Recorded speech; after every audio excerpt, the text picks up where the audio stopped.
Lakini kwa upande wa halmashauri tumeendelea kupokea fedha nyingi, Mheshimiwa Mwenyekiti, kwa ajili ya utekelezaji wa miradi ya boosti. Tumepokea fedha na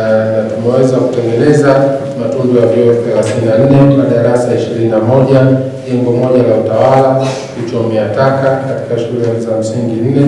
na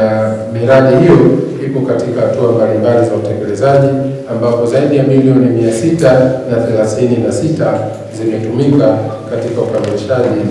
wa miradi hizo. Lakini pia iko miradi na fedha za kutoka SRWSS inaitwa sasa, ambayo tumepata ujenzi wa matundu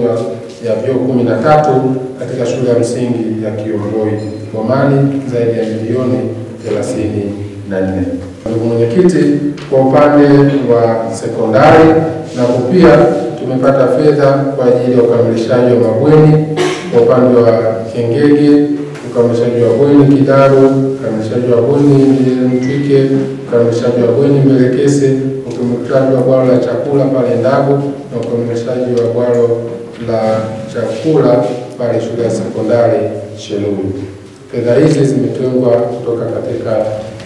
halmashauri yetu, fedha za makusanyo ndani ya halmashauri, pamoja na ukamilishaji wa bwalo la shule sekondari Dolumba zaidi ya milioni 161.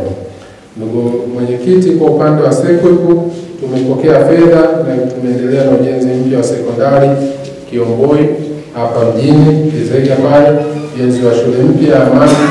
Kitukutu, ujenzi wa shule mpya ya sekondari Kengege pale Makunda, ujenzi mpya wa shule mpya pale Mtoa ya sekondari. Lakini pia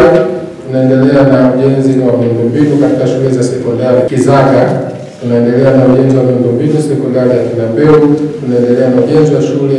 ya nyumba ya mwalimu 2-in-1 katika eneo la Salala pale Kiomboi kwa ajili ya shule ya sekondari Nyeramba, na pia tumetumia zaidi ya bilioni 4 na milioni 5,675.